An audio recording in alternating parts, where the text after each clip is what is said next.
Hi guys, my name is David and welcome back to my channel. Today I am going to be reviewing The Vampire's Assistant, which is book 2 in the Darren Shan Saga. Uh, Before I get started, I just want to say that I was planning to go to a cemetery to film not just this video but another video, but the weather was terrible. It was raining and it was really windy. I did try to have a couple of cups of coffee and just waited to see if it got any better, but it never did, so I had to kind of come back home. Kind of disappointing that that happened, but hey, welcome to England where our weather is rubbish. But I'll go there on Wednesday on my next day off, and to hopefully it'll be better then. So, The Vampire's Assistant, as I said, is book 2 from the first book, which is Cirque the Freak, and it's a direct continuation. So, this video won't be containing any spoilers for book 2. It will be spoiler free for this book. But because it's a continuation from book 1, I will have to mention minor spoilers in book 1, because this is a direct continuation. I also want to say that this book has a movie adaptation by the same name.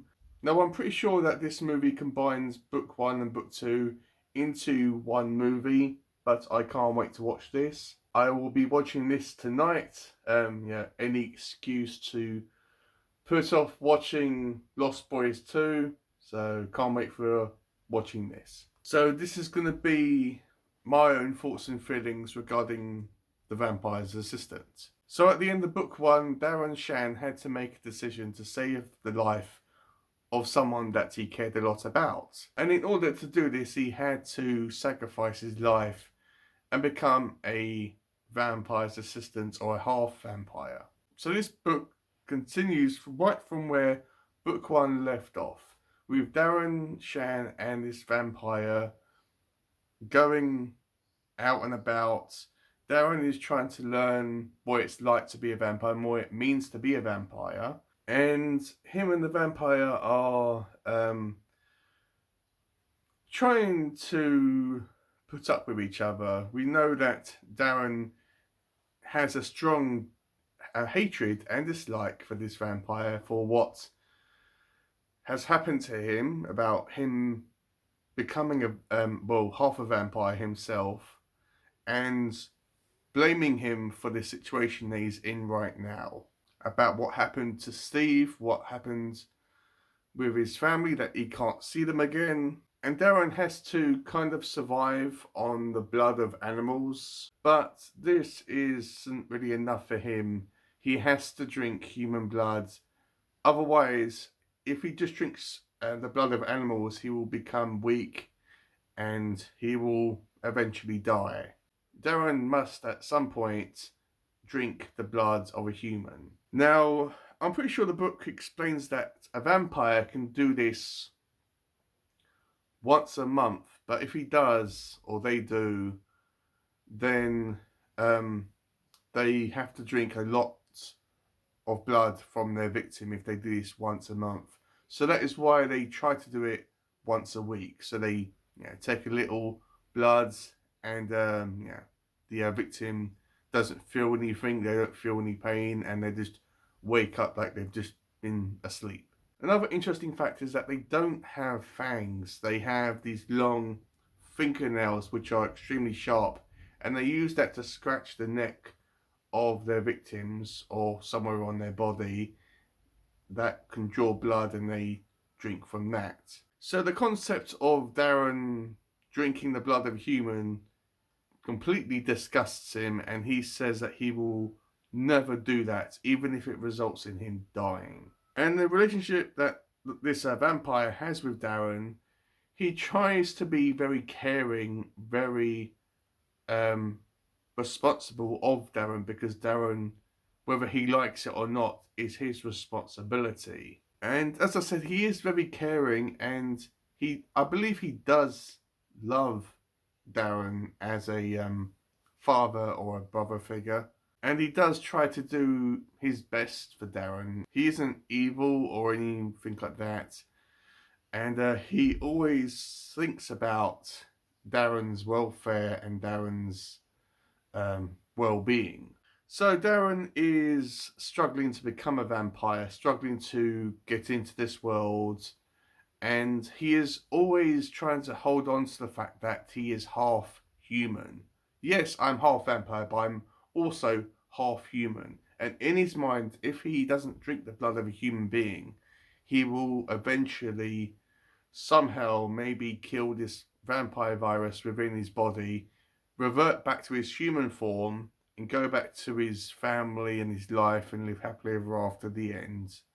The vampire said that this can't be, that this is impossible, but Darren is like fixated on this. And this book has a lot to do with finding yourself and accepting yourself, and finding your place in the world.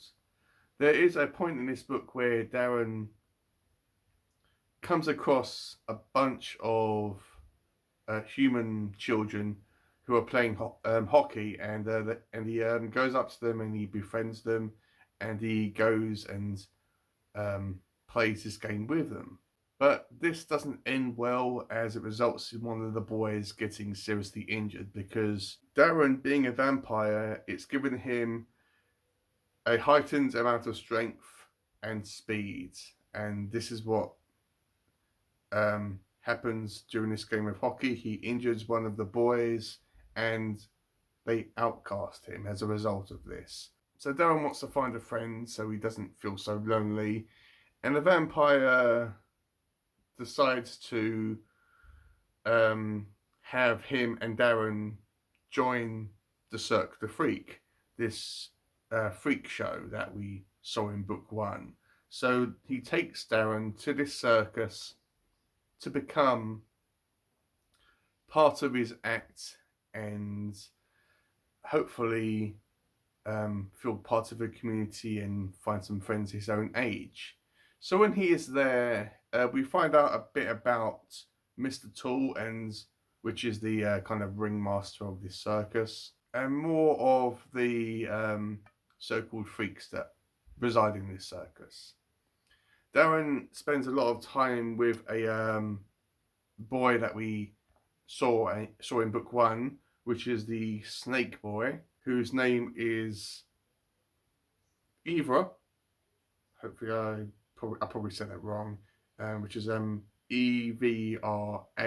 Now Evra is at first he's very scary and intimidating towards Darren, as he doesn't know what he's doing.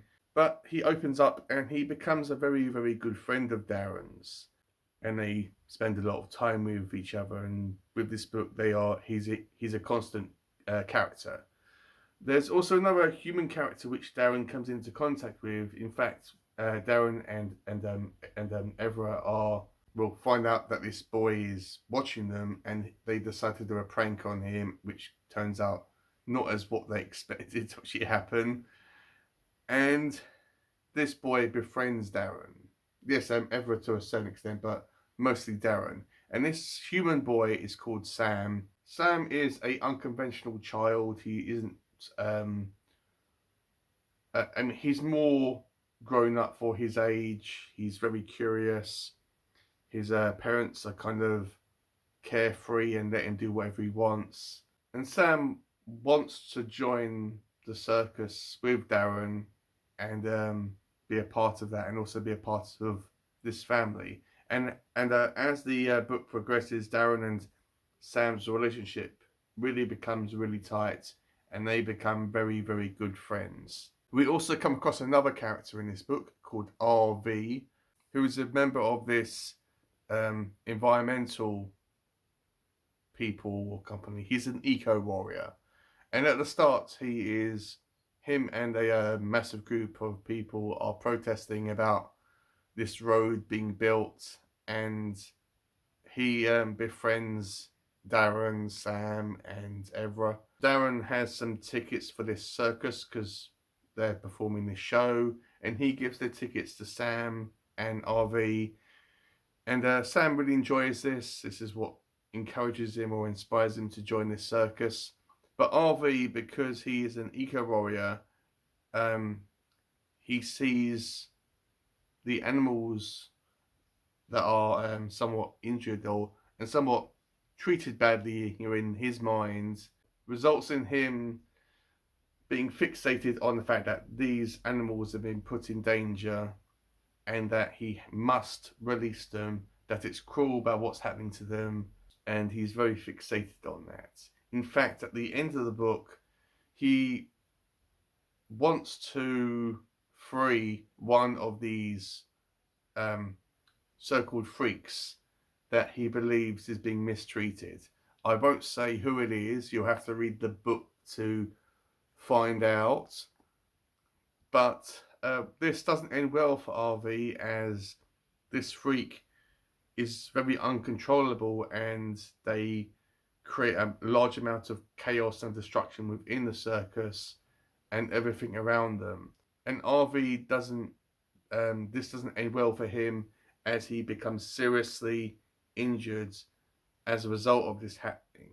And also something tragically happens to Sam, and Darren must make a very, very hard decision to save a part of his friends.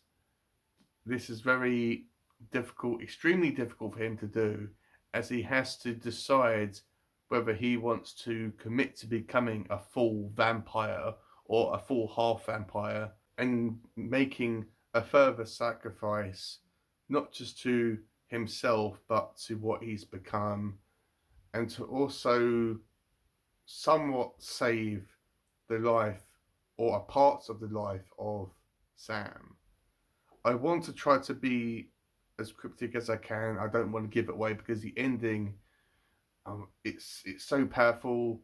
The character of Darren, I mean, he is such a great character. I mean, as I said in book one, don't just think, oh, that this is a children's book, it's not worth my time, I'll go and read something more adult.